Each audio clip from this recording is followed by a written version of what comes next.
Assalamualaikum.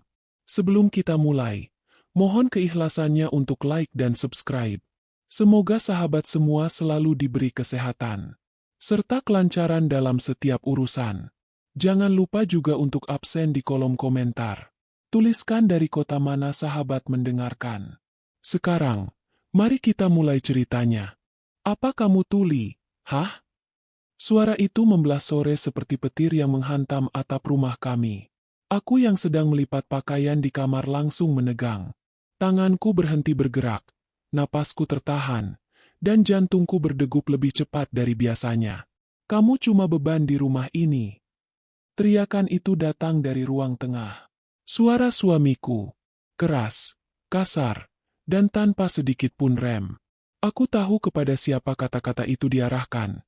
Bahkan sebelum suara langkah kecil yang tergesa terdengar. Aku berlari keluar kamar. Nara berdiri di dekat meja makan. Tubuhnya kaku seperti patung kecil yang lupa cara bergerak. Tangannya menggenggam ujung bajunya sendiri. Kuat-kuat, sampai buku-buku jarinya memutih.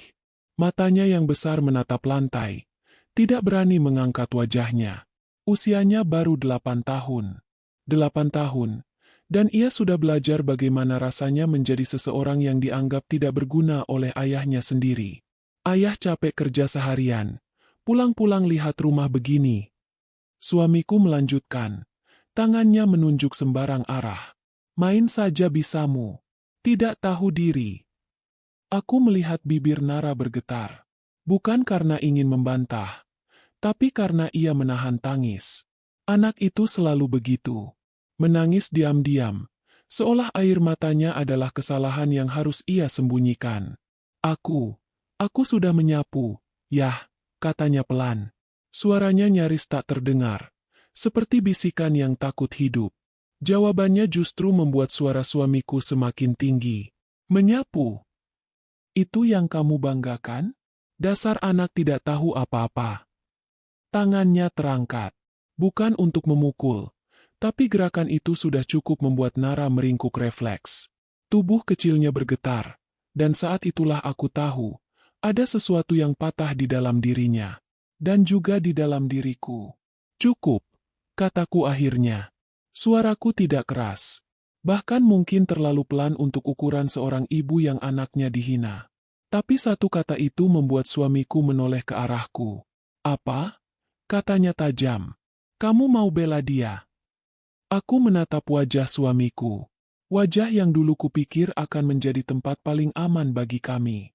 Sekarang, yang kulihat hanya mata penuh amarah dan kelelahan yang tak pernah ia kelola dengan benar. Dia anakmu, kataku. Tetap tenang. Dia masih kecil. Justru karena masih kecil harus diajari, balasnya. Biar tidak jadi beban seperti. Aku mengangkat tangan. Bukan untuk menghentikannya dengan paksa, tapi untuk menahan diriku sendiri agar tidak mengatakan sesuatu yang akan kusesali. Aku tahu, sore itu bukan waktu yang tepat untuk berperang. Aku menarik napas panjang, lalu mendekat ke arah Nara. Aku berjongkok di depannya, menyamakan tinggi kami. Kupegang bahunya perlahan. Masuk kamar, nak, bisikku. Ibu menyusul. Ia mengangguk pelan.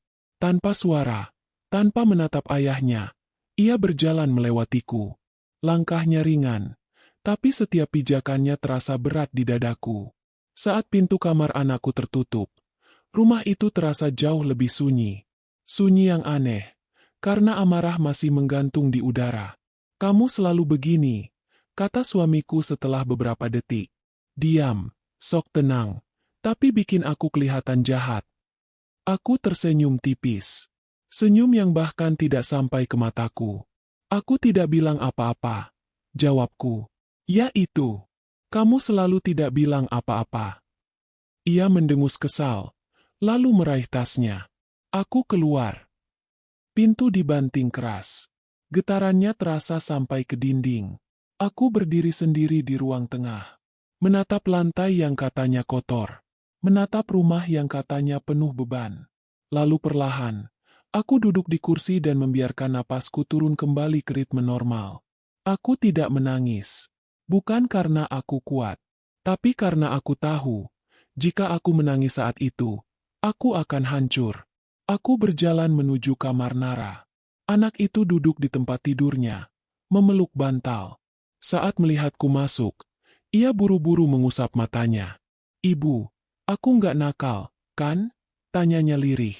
Pertanyaan itu menghantamku lebih keras dari teriakan manapun. Aku memeluknya erat, seerat mungkin, seolah ingin menutup semua luka dengan tubuhku sendiri. "Kamu anak baik," kataku. "Kamu tidak salah." Ia diam beberapa saat, lalu bertanya dengan suara hampir tak terdengar. "Kalau aku nggak ada, ayah nggak marah lagi ya, Bu?" Aku menutup mata. Disitulah aku tahu, diamku selama ini telah membuat anakku merasa dirinya tidak layak ada. Malam itu, setelah Nara tertidur dengan mata sembab, aku duduk sendirian di ruang tamu. Lampu kupadamkan, hanya menyisakan cahaya kecil dari dapur. Aku mendengarkan suara jam berdetak, satu persatu, seperti menghitung kesabaranku yang tersisa. Aku memikirkan semua kata yang pernah kuabaikan. Semua hinaan yang kuterima dengan alasan menjaga rumah tangga. Semua amarah yang kutelan demi kata, sabar. Dan untuk pertama kalinya, aku berhenti bertanya kapan suamiku akan berubah. Aku mulai bertanya, kapan aku harus berhenti takut? Aku tidak berteriak. Aku tidak membalas. Aku bahkan tidak merencanakan apapun malam itu. Aku hanya membuat satu keputusan sederhana. Aku tidak akan membiarkan anakku tumbuh dengan percaya bahwa dirinya adalah beban. Dan sejak malam itu, diamku bukan lagi tanda kelemahan. Diamku adalah awal dari segalanya. Sejak sore itu, rumah kami tetap berdiri di tempat yang sama, tetapi rasanya tidak lagi utuh. Dindingnya masih kokoh, atapnya tidak bocor, dan lantainya tetap bersih setiap pagi. Namun ada sesuatu yang berubah, sesuatu yang tidak terlihat, tapi terasa setiap kali aku menarik napas. Suamiku pulang larut malam. Tidak ada permintaan maaf, tidak ada pembicaraan. Ia hanya masuk kamar, merebahkan tubuhnya, lalu tertidur seolah tidak ada apa-apa yang terjadi. Seolah kata-katanya sore tadi tidak meninggalkan bekas. Aku berbaring di sampingnya, memunggunginya. Mataku terbuka lebar, menatap gelap. Aku mendengarkan napasnya yang teratur, begitu tenang, begitu damai. Sangat bertolak belakang dengan kegelisahan di dadaku. Pagi datang seperti biasa. Aku bangun lebih dulu, menyiapkan sarapan, membangunkan Nara, dan memastikan seragamnya rapi. Anak itu duduk di meja makan dengan punggung sedikit membungkuk. Ia makan perlahan, terlalu perlahan untuk anak seusianya. "Ayah sudah bangun?" tanyanya hati-hati. "Belum," jawabku. Ia mengangguk, lalu melanjutkan makan. Tidak ada senyum, tidak ada cerita tentang sekolah. Aku tahu, ia sedang belajar membaca suasana. Mempelajari kapan ia boleh bersuara, dan kapan ia harus menghilang. Itu menyakitkan. Saat suamiku akhirnya keluar kamar, suasana langsung berubah. Nara menunduk. Sendoknya berhenti bergerak. Aku menatap suamiku sekilas, lalu kembali ke piringku. "Kamu belum berangkat?" tanya suamiku pada Nara, datar. "Sebentar lagi, Yah," jawabnya pelan. Hanya itu. Tapi satu dengusan kecil itu cukup membuat bahu anakku menegang. Aku ingin berkata sesuatu, ingin memotong kebisuan itu, tapi kata-kata seperti menempel di tenggorokanku. Aku memilih diam. Setelah mereka berangkat, rumah kembali sunyi. Aku duduk di ruang tamu, memandangi foto keluarga yang tergantung di dinding. Foto lama, saat Nara masih balita, dan kami masih sering tersenyum tanpa beban. Aku ingat diriku yang dulu. Perempuan yang yakin cinta bisa mengubah segalanya. Yang percaya kesabaran adalah kunci rumah tangga. Yang berpikir, selama tidak ada pukulan, semuanya masih bisa ditoleransi. Aku tersenyum pahit. Bertahun-tahun aku membela suamiku, bahkan di hadapan diriku sendiri. Dia hanya lelah. Dia sebenarnya baik. Dia tidak bermaksud. Kalimat-kalimat itu menjadi mantra yang kupakai untuk bertahan. Hingga aku lupa bertanya, Bertahan untuk siapa? Di luar rumah, tetangga mengenalku sebagai istri yang pendiam. Tidak banyak bicara, selalu tersenyum sopan. Mereka sering berkata, "Kamu sabar sekali, suamimu beruntung." Aku hanya mengangguk. Tak seorang pun tahu, setiap senyumku adalah hasil latihan panjang di depan cermin. Agar tidak retak, agar tidak terbaca. Hari-hari berlalu dengan pola yang sama. Suamiku semakin jarang berbicara dengan Nara, kecuali untuk menegur atau mengkritik. Nada suaranya tidak selalu keras, tapi justru itulah yang membuatnya lebih tajam. Dingin. Menghakimi. Kok nilaimu turun? Kenapa kamu lambat sekali? Anak lain bisa. Kenapa kamu tidak? Setiap kalimat seperti goresan kecil. Tidak berdarah, tapi dalam. Nara mulai sering sakit perut sebelum berangkat sekolah. Dokter bilang tidak ada masalah fisik. Aku tahu, tubuh kecilnya hanya tidak sanggup menampung terlalu banyak rasa takut. Suatu malam, aku menemukannya duduk di lantai kamar, memeluk lutut. "Ibu," katanya lirih, "kalau aku berusaha lebih keras, ayah bakal sayang aku, kan?" Aku tidak langsung menjawab. Aku takut, jika aku salah memilih kata, aku justru akan berbohong. "Kamu tidak perlu berubah untuk disayang," kataku akhirnya.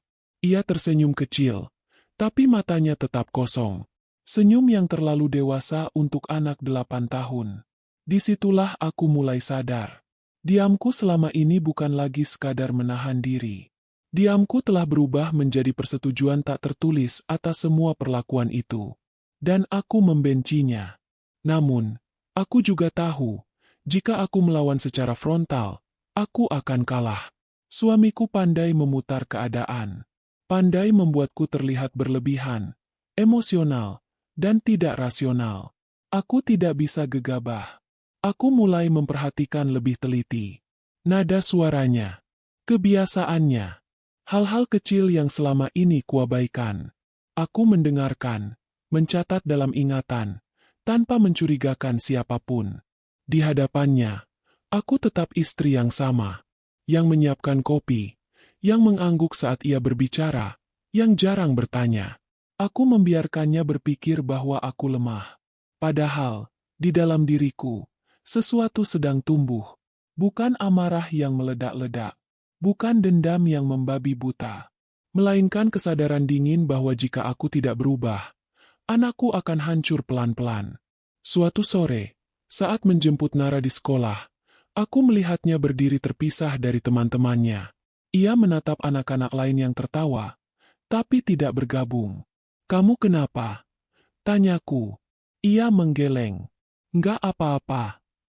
Jawaban yang sama seperti milikku selama bertahun-tahun. Malam itu, setelah Nara tertidur, aku duduk sendirian dengan secangkir teh yang sudah dingin. Aku membuka ponsel, menelusuri daftar kontak lama yang hampir tak pernah kusentuh. Satu nama membuat jariku berhenti. Nama dari masa lalu. Dari waktu sebelum aku menjadi istri yang terlalu banyak diam. Sebelum aku belajar mengecilkan diri agar rumah tetap utuh. Aku tidak menekan nomor itu malam itu. Tapi aku tahu, cepat atau lambat, aku akan melakukannya. Aku menatap pintu kamar anakku yang tertutup rapat. Lalu aku berjanji dalam hati, tidak lagi pada suamiku, tidak lagi pada rumah tangga ini. Aku berjanji pada diriku sendiri. Aku tidak akan menjadi perempuan yang dianggap tak berdaya selamanya. Dan saat waktunya tiba, semua orang akan mengerti bahwa diamku bukan berarti aku tidak melihat apa-apa. Perubahan tidak datang dalam bentuk ledakan. Ia datang diam-diam, seperti retakan kecil di dinding yang awalnya tidak terlihat, lalu perlahan melebar. Aku merasakannya pada suatu malam yang tampak biasa, malam ketika hujan turun tanpa suara petir, dan rumah terasa lebih sunyi dari biasanya. Nara terbangun dari tidurnya dengan napas terengah. Aku segera duduk di sisi tempat tidurnya. Keringat membasahi pelipisnya, dan matanya terbuka lebar, penuh ketakutan. "Mimpi buruk lagi?" tanyaku pelan. Ia mengangguk, tangannya meraih lenganku, menggenggam erat, seolah jika aku pergi, dunia akan runtuh. "Ayah marah," katanya lirih. Di mimpi itu, ayah bilang aku harus pergi supaya rumah jadi ringan. Dadaku sesak. Aku memeluknya, mengusap punggungnya perlahan, menenangkan napas kecil yang naik turun tidak beraturan. Itu cuma mimpi, kataku. Ibu di sini. Ia terdiam beberapa saat, lalu bertanya dengan suara nyaris berbisik. Bu, kalau ayah nggak ada, ibu bakal sedih, nggak? Pertanyaan itu membuatku terdiam. Bukan karena aku tidak tahu jawabannya, tapi karena untuk pertama kalinya aku menyadari, anakku sudah memikirkan hal-hal yang seharusnya belum menjadi beban pikirannya. Ibu akan baik-baik saja. Jawabku jujur. Yang penting kamu juga baik-baik saja. Ia menatapku lama, seolah mencoba memastikan aku tidak berbohong. Lalu ia mengangguk pelan dan kembali berbaring. Aku menunggu hingga napasnya kembali teratur sebelum meninggalkan kamar. Di ruang tamu, aku duduk sendiri. Lampu tidak kunyalahkan. Aku membiarkan gelap menyelimuti, seperti ingin menyembunyikan wajahku dari keputusan yang mulai terbentuk di kepalaku. Aku menyadari sesuatu malam itu. Selama ini, aku bukan takut pada suamiku. Aku takut pada kemungkinan hidup tanpa peran yang sudah ku kenal. Takut pada perubahan, pada pandangan orang, pada label gagal menjaga rumah tangga. Dan ketakutan itu telah memberinya kekuasaan. Aku menarik napas panjang. Untuk pertama kalinya, aku tidak berusaha menenangkan diriku dengan alasan-alasan lama. Aku tidak lagi berkata, "Ini akan membaik." Aku tidak lagi memohon dalam hati agar ia berubah. Aku berdiri dan berjalan ke dapur. Segelas air kuambil, tapi tidak kuminum. Aku hanya menatap bayanganku di kaca jendela. Wajah perempuan yang tampak lelah, tapi matanya mulai jernih. Aku mengambil ponsel dari meja. Layar menyala, menerangi sekeliling. Jari-jariku sedikit gemetar saat membuka daftar kontak. Nama itu kembali muncul, seolah memang menungguku. Aku menutup mata sejenak, lalu menekannya. Nada panggil terdengar 1 kali, 2 kali. Jantungku berdetak keras. Aku hampir mematikan sambungan itu ketika suara di seberang sana akhirnya menjawab. "Halo." Suara itu terdengar asing sekaligus akrab. "Ini aku," kataku. Suaraku lebih tenang dari yang kuduga. "Maaf mengganggu malam-malam." Ada jeda singkat. Lalu suara itu berkata, "Aku pikir kamu tidak akan pernah menelepon." Aku tersenyum tipis. Aku juga berpikir begitu. Kami tidak langsung berbicara tentang apapun yang penting.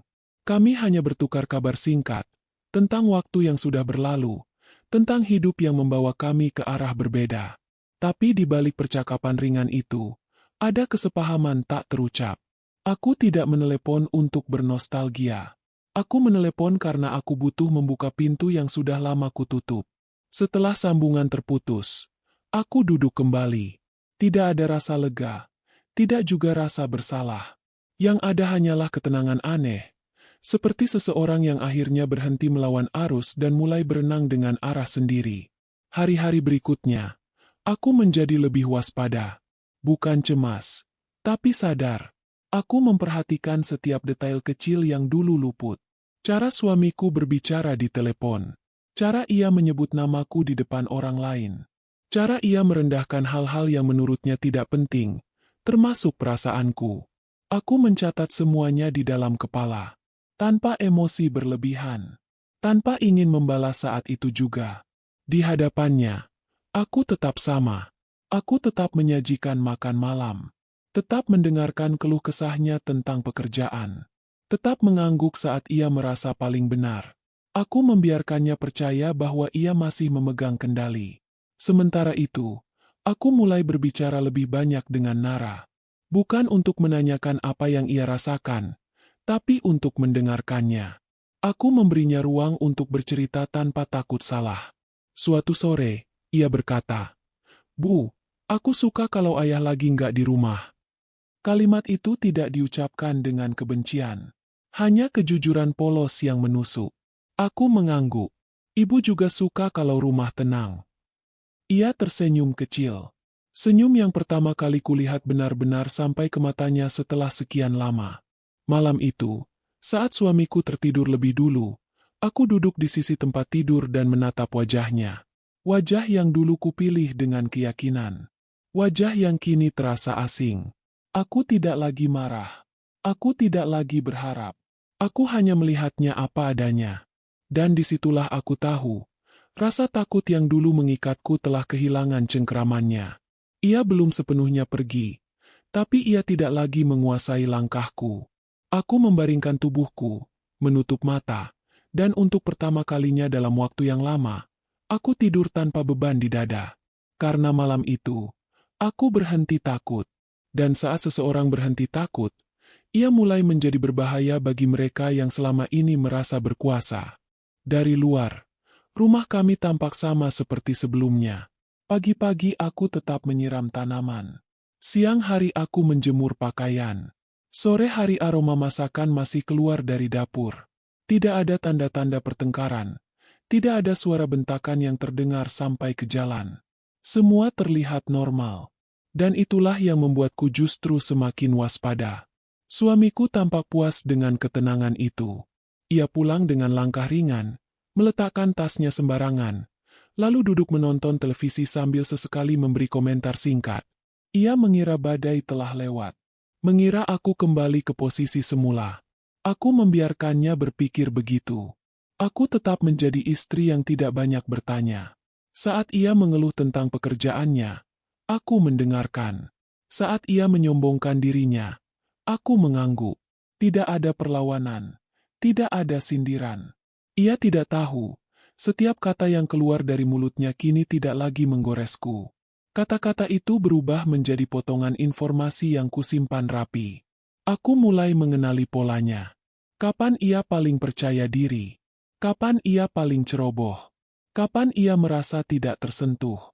Biasanya, itu terjadi saat ia merasa dipuji. Nara pun mulai menunjukkan perubahan kecil. Ia masih pendiam, tapi tidak lagi sekaku dulu. Aku mengajaknya melakukan hal-hal sederhana. Menyusun puzzle bersama. Membaca buku sebelum tidur. Hal-hal kecil yang memberinya rasa aman tanpa perlu banyak penjelasan. Suatu malam, saat kami duduk berdua di kamar, Nara berkata, "Bu, kalau aku salah, Ibu marah nggak?" Aku menoleh padanya. "Kenapa tanya begitu?" "Karena ayah selalu marah kalau aku salah," jawabnya polos. Aku menggeleng pelan. "Salah itu bagian dari belajar. Ibu nggak marah." Ia mengangguk, lalu kembali fokus pada bukunya. Aku melihat bahunya lebih rileks. Dan di dalam diriku, tekadku semakin menguat. Aku tidak hanya melindungi diriku sendiri.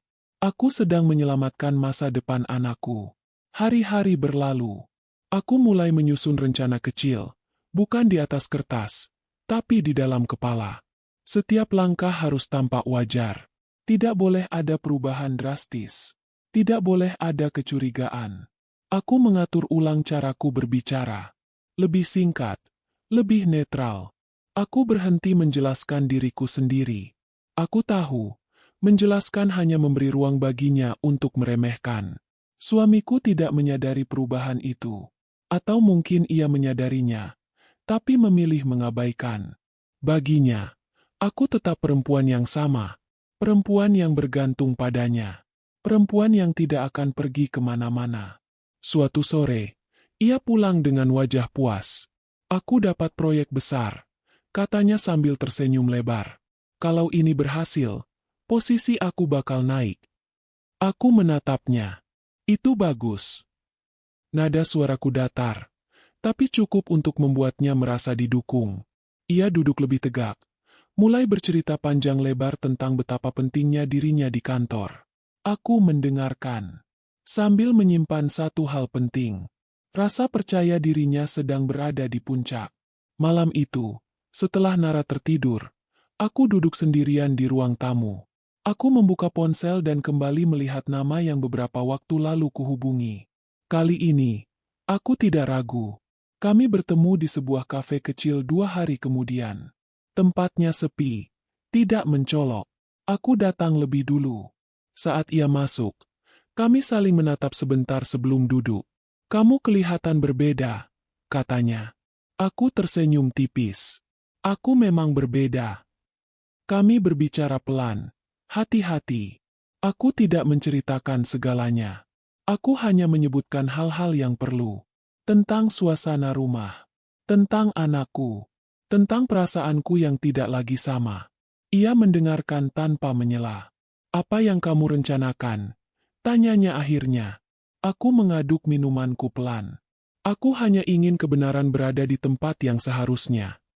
Ia tidak bertanya lebih lanjut. Ia hanya mengangguk, seolah mengerti bahwa ada proses yang tidak bisa dipercepat. Sepulang dari pertemuan itu, aku merasa lebih tenang.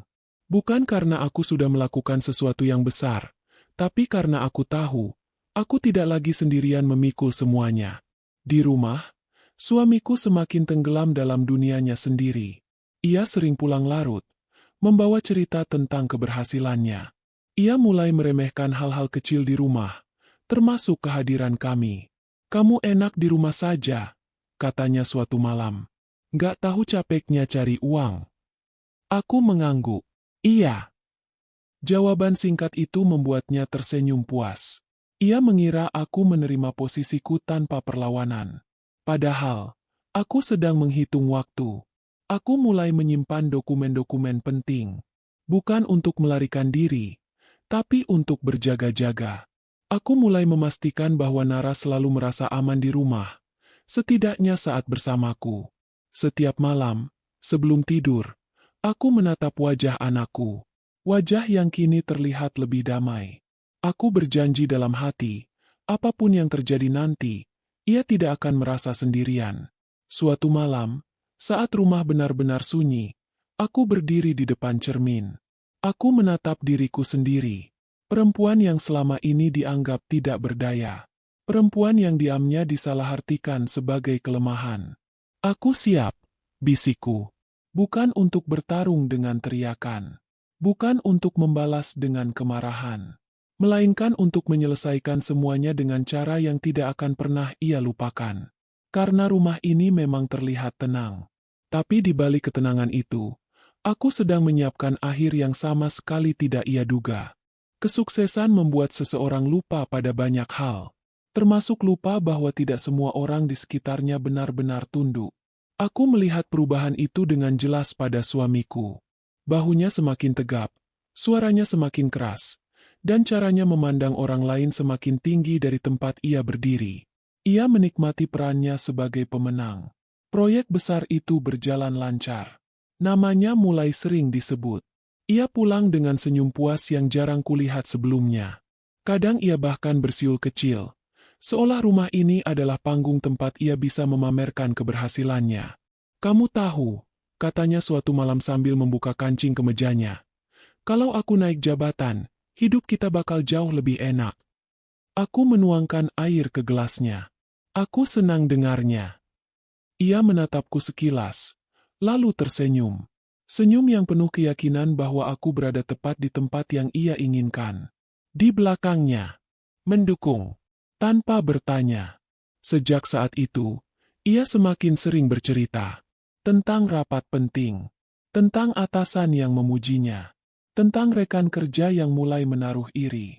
Ia tidak sadar, setiap cerita itu adalah pintu yang ia buka sendiri. Aku mendengarkan dengan sabar, tidak memotong, tidak menyela. Aku hanya sesekali bertanya hal-hal kecil yang tampak sepele, tapi sebenarnya penting. Siapa saja yang terlibat? Di mana pertemuan dilakukan? Kapan keputusan besar akan diumumkan? Baginya, aku hanya istri yang ingin tahu. Bagiku, setiap jawaban adalah potongan puzzle. Nara juga merasakan perubahan suasana. Ayahnya kini jarang memarahinya, bukan karena lebih peduli, melainkan karena pikirannya terlalu penuh dengan dirinya sendiri. Anak itu terlihat sedikit lebih lega, meski masih berhati-hati. Suatu sore, Nara berkata, "Ayah lagi baik ya, Bu?" Aku menatapnya. Ayah sedang sibuk. Ia mengangguk, menerima jawaban itu tanpa bertanya lebih jauh. Aku tahu, ia tidak ingin berharap terlalu banyak. Dan itu membuat hatiku perih. Di sela-sela kesibukan suamiku, aku tetap menjalani peranku dengan rapi. Aku hadir di acara kantor yang sesekali mengundang keluarga. Aku tersenyum pada rekan-rekannya. Aku mendengarkan pujian tentang betapa beruntungnya suamiku memiliki istri yang sederhana dan tidak banyak menuntut. Dia pendukung yang hebat, kata seseorang padanya, tepat di depanku. Ia tersenyum bangga. Iya, dia tahu tempatnya.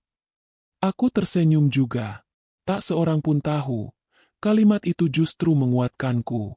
Karena selama mereka mengira aku berada di tempat yang salah, aku bebas bergerak tanpa terlihat. Di balik semua itu, aku tetap menjaga komunikasi dengan orang yang sudah lebih dulu memahami situasiku. Percakapan kami singkat, efisien, dan hati-hati. Tidak ada emosi berlebihan. Hanya fakta dan waktu. Kapan pengumuman resminya? Tanyanya suatu malam. Sebentar lagi, jawabku. Dia sedang di puncak. Bagus, katanya. Biasanya orang paling lengah saat berada di atas.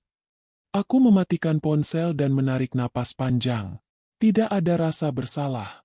Tidak ada keraguan. Yang ada hanya keyakinan bahwa ini adalah satu-satunya cara. Suamiku mulai bersikap semakin meremehkan. Ia sering berkata tanpa sadar, "Kalau bukan karena aku, kamu dan anak itu mau jadi apa?" Aku mengangguk, seolah mengakui kebenaran itu. Padahal, dalam hati, aku mencatatnya sebagai bukti lain dari kesombongannya. Malam-malam kami menjadi semakin sunyi. Ia sibuk dengan ponselnya, membalas pesan-pesan yang membuatnya merasa penting. Aku sibuk dengan pikiranku sendiri, menyusun akhir dari cerita yang sudah terlalu lama berjalan. Suatu malam, ia berkata sambil tertawa kecil, "Kadang aku heran, kamu kok bisa setenang ini? Kalau jadi kamu, aku pasti banyak menuntut." Aku menatapnya. "Aku percaya sama kamu." Jawaban itu membuatnya tertawa lebih keras. Ia merasa menang. Merasa dicintai tanpa syarat. Padahal, kepercayaanku bukan lagi tentang dirinya, melainkan tentang diriku sendiri. Hari pengumuman semakin dekat. Aku bisa merasakannya dari caranya berpakaian lebih rapi, dari cara ia berdiri lebih lama di depan cermin. Ia ingin dunia melihatnya sebagai seseorang yang berhasil, dan aku akan membiarkannya. Karena semakin tinggi ia berdiri, semakin keras ia akan jatuh. Malam sebelum hari penting itu, aku duduk di samping Nara yang sudah terlelap. Aku mengusap rambutnya pelan. Wajahnya terlihat tenang, jauh lebih damai dibanding beberapa bulan lalu. "Ibu janji," bisikku, meski ia tidak mendengar. "Setelah ini, kamu tidak perlu lagi merasa menjadi beban bagi siapapun." Aku berdiri dan melangkah ke ruang tamu. Di sana, suamiku masih terjaga, tersenyum menatap layar ponselnya. Aku menatapnya dari jauh. Tidak dengan kebencian, tidak dengan cinta, melainkan dengan ketenangan seseorang yang tahu, kebahagiaan yang sedang ia nikmati adalah pintu menuju penyesalan yang tidak bisa ia hindari. Karena aku tidak berniat merebut apapun darinya. Aku hanya akan membiarkannya kehilangan semuanya dengan tangannya sendiri. Hari itu akhirnya tiba tanpa suara gemuruh. Tidak ada hujan. Tidak ada pertanda dari langit. Matahari terbit seperti biasa, seolah tidak tahu bahwa satu kehidupan akan runtuh sebelum malam datang. Suamiku bangun lebih pagi dari biasanya. Ia berdiri lama di depan cermin, merapikan rambutnya dengan teliti. Kemeja terbaiknya dikenakan, sepatu mengilap, dan senyum puas tak lepas dari wajahnya. "Hari ini penting," katanya singkat, seolah aku belum tahu. Aku mengangguk. Aku tahu. Nada suaraku datar, tapi cukup membuatnya merasa didukung. Ia menepuk pundakku ringan, lalu berpamitan pada Nara dengan ucapan yang terdengar tergesa. Anak itu hanya mengangguk, tanpa banyak ekspresi. Saat pintu tertutup, aku berdiri di ruang tamu dalam diam. Tidak ada rasa tegang. Yang ada hanya ketenangan aneh, seperti seseorang yang sudah lama menunggu akhir dari sebuah cerita. Beberapa jam kemudian, ponselku bergetar. Semuanya berjalan sesuai rencana. Pesan singkat itu masuk. Aku menarik napas panjang. Inilah saatnya. Menjelang sore, aku bersiap keluar rumah. Nara kutitipkan pada tetangga dengan alasan sederhana. Aku tidak ingin ia menyaksikan apa yang akan terjadi. Beberapa hal lebih baik tetap berada di luar ingatan seorang anak. Gedung tempat acara itu berlangsung tampak megah. Lampu-lampu terang, orang-orang berpakaian rapi, dan suasana penuh ucapan selamat. Aku masuk dengan langkah tenang, mengenakan senyum yang sudah kulatih dengan baik. Suamiku berdiri di tengah kerumunan. Ia tertawa lepas, dikelilingi orang-orang penting. Saat matanya menangkap sosokku, ia tampak terkejut sesaat, lalu tersenyum bangga. "Kamu datang," katanya, sedikit heran. "Aku ingin melihat," jawabku. "Hari pentingmu." Ia meraih tanganku sebentar, lalu kembali tenggelam dalam pujian. Aku berdiri di sisinya, mendengarkan namanya disebut berulang kali. Mendengarkan kisah tentang integritas, kerja keras, dan dedikasi yang dilekatkan padanya.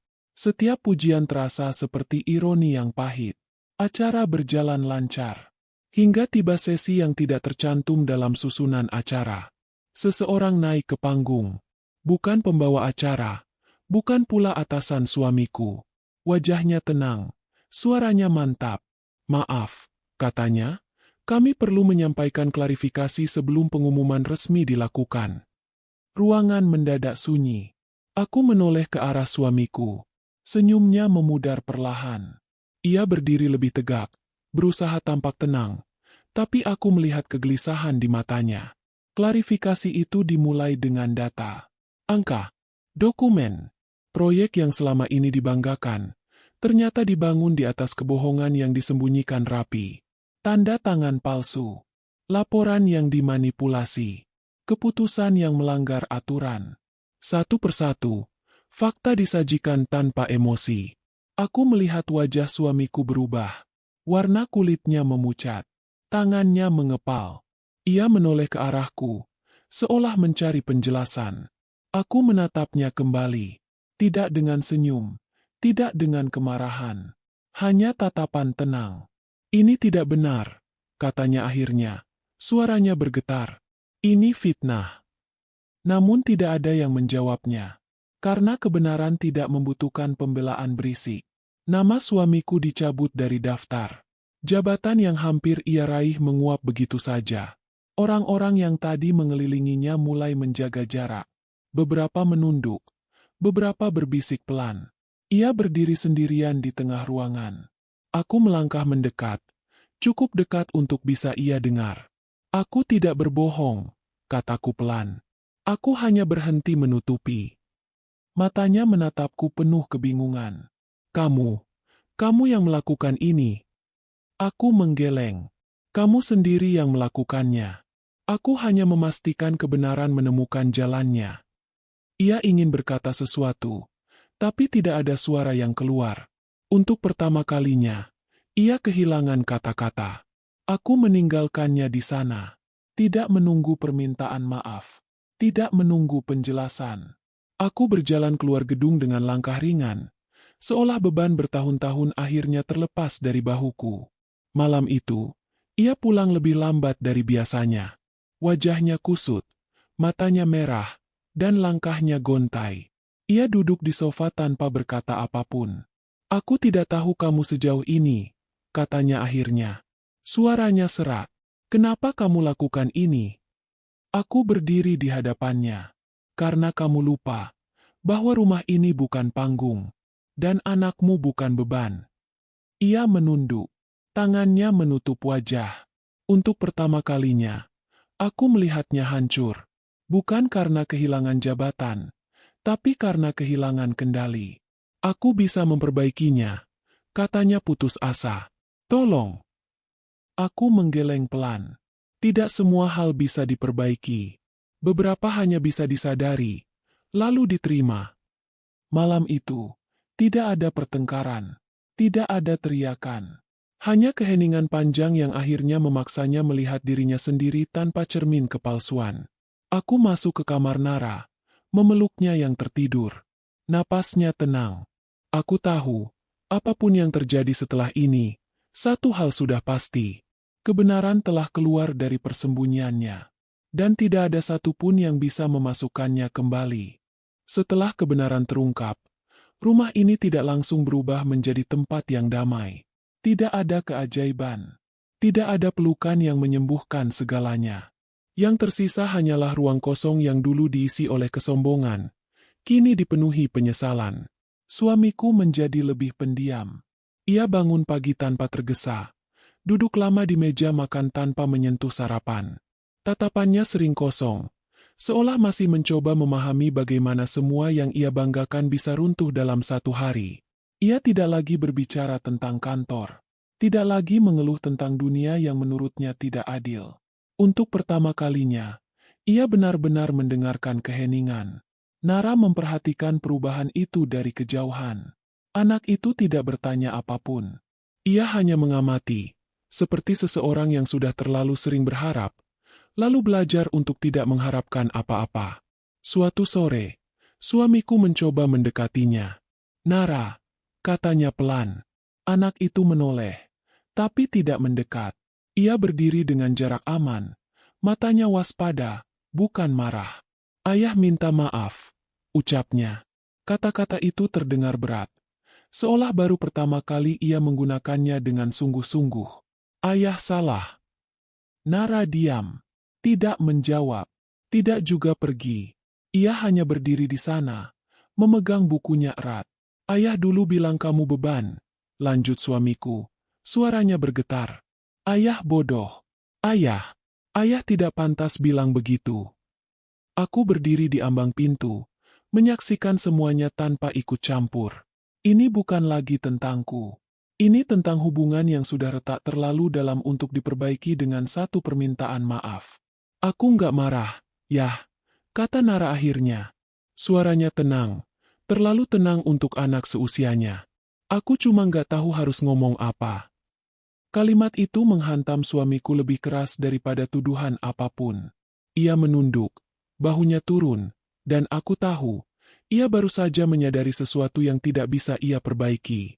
Kehilangan terbesar bukan jabatan, bukan nama baik, melainkan kepercayaan seorang anak. Hari-hari berikutnya berjalan perlahan. Aku mulai menata hidupku dengan cara yang berbeda. Lebih rapi, lebih jujur pada diriku sendiri. Aku tidak lagi berjalan di atas kulit telur. Aku tidak lagi menyaring kata-kataku demi menjaga ego seseorang. Aku dan suamiku akhirnya duduk berhadapan, membicarakan hal yang selama ini kami hindari. "Aku tidak ingin Nara tumbuh dengan ketakutan," kataku. "Aku tidak ingin dia belajar mengecilkan diri seperti aku dulu." Ia mengangguk, matanya basah. "Aku menyesal," katanya. "Tapi aku tahu, penyesalan tidak selalu cukup." Untuk pertama kalinya, ia tidak membantah. Keputusan itu kami ambil tanpa teriakan, tanpa drama, dengan kesadaran penuh bahwa beberapa perpisahan bukan kegagalan, melainkan penyelamatan. Aku memilih pergi, bukan karena aku membenci, tapi karena aku mencintai diriku dan anakku lebih dari rasa takut akan perubahan. Hari aku meninggalkan rumah itu, suamiku berdiri di depan pintu. Tidak menahan, tidak memohon. Ia hanya berkata satu kalimat yang akhirnya terdengar jujur. "Maaf karena baru melihatmu saat aku kehilangan segalanya." Aku menatapnya lama. "Kamu tidak kehilangan segalanya," jawabku. "Kamu kehilangan kendali. Dan itu dua hal yang berbeda." Aku menggenggam tangan Nara dan melangkah pergi. Anak itu tidak menoleh ke belakang. Langkahnya ringan, seperti seseorang yang akhirnya dilepaskan dari beban yang tidak pernah seharusnya ia pikul. Beberapa bulan kemudian, hidup kami sederhana, tapi tenang. Nara mulai tertawa lebih sering. Ia mulai berani bercerita, berani salah, dan berani menjadi dirinya sendiri. Suamiku, dari kejauhan, belajar hidup dengan konsekuensi. Ia mencoba memperbaiki diri, bukan untuk kami, tapi untuk dirinya sendiri. Penyesalan itu akan selalu ada, dan mungkin memang harus begitu. Karena ada pelajaran yang terlalu mahal jika dipelajari lebih awal. Suatu malam, saat aku mematikan lampu kamar Nara, ia berkata, "Bu, sekarang aku nggak ngerasa jadi beban lagi." Aku tersenyum, memeluknya erat. "Kamu tidak pernah menjadi beban," kataku. Kamu hanya lahir di tempat yang salah untuk sementara. Aku berdiri di depan jendela, menatap langit malam yang tenang. Aku tidak merasa menang. Aku tidak merasa kalah. Aku hanya merasa bebas. Dan mungkin, itulah balas dendam paling elegan yang pernah ada. Bukan menghancurkan dengan teriakan, melainkan pergi dengan tenang, dan meninggalkan penyesalan yang akan berbicara selamanya.